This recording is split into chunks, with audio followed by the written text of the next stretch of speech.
मेरे बच्चे CGL means 2022 में पूछा हुआ सवाल है। सवाल ने कहा कि तीन अभाज्य संख्याएं एक्स, वाई और जेड, जहां एक्स सबसे छोटा और जेड सबसे बड़ा है। कह रहा है कि तीनों का जो जोड़ है वो 70 है, तो जेड का मान ज्ञात करिए, यानी सबसे बड़ी अभाज्य संख्या बताइए क्या होगी। मेरे बच्चे इस बात को ध्यान रखना कि दो इकलौती ऐसी अभाज्य संख्या है जो सम है। इसके अलावा जितने भी प्राइम नंबर हैं वो सारे के सारे ओड होते हैं। और मेरे दोस्तों, किन्हीं भी दो ओड प्राइम नंबर को जोड़ोगे तो परिणाम हमेशा ही इवन आएगा। इसी कॉन्सेप्ट पे क्वेश्चन है। सवाल ने कहा कि भाई तीन प्राइम नंबर हैं और इनका जोड़ इवन दे रखा है, तो दो के अलावा बाकी प्राइम नंबर तो ओड होंगे, तो ओड में ओड जोड़ोगे मेरे बच्चे इवन।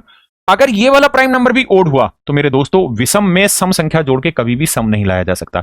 ये तभी संभव है जब यहां मेरे दोस्तों क्या आए, इवन आए। तो एक चीज रट लेना, क्या कि जब भी किसी सवाल में तीन अभाज्य संख्याएं हो, पांच अभाज्य संख्याएं, सात अभाज्य संख्याएं, नौ अभाज्य संख्याएं, 11 हो, 13 हो, 15 हो, 17 हो, यानी विषम अंकों में अगर अभाज्य संख्याएं हैं और उनका जोड़ एक सम संख्या दे रखा है, तो ये तभी संभव है जब उनमें एक भाज्य प्राइम नंबर हो, यानी सबसे छोटा प्राइम नंबर दो शामिल रहेगा ही रहेगा, तभी यह संभव होगा। जैसे इस सवाल में देखिए, एक्स वाई प्लस जेड 70 है, तो मेरे बच्चे हर हाल में जो सबसे छोटा प्राइम नंबर है वो दो लेना होगा और वाई प्लस जेड का जोड़, इनका जोड़ 70 लेके जाना होगा। तो मेरे बच्चे दो उधर ले जाके माइनस करेंगे तो 70 में 2 हो गया 68।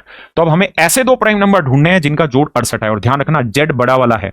तो अगर मैं 29 ले लेता हूं जेड की वैल्यू, तो मेरे बच्चे 68 में से 29 घटाएंगे तो ये वाली वैल्यू बड़ी आ जाएगी, है ना। ये वाली वैल्यू कितनी आ जाएगी, 39, जबकि मुझे जेड बड़ा लेके आना है। तो इसका मतलब मुझे 68 का आधा करूंगा तो मेरे भाई कितना आएगा, 34, यानी 34 से बड़ा नंबर मुझे ढूंढना चाहिए। तो इसे भी हटाते 37 ढूंढते हैं।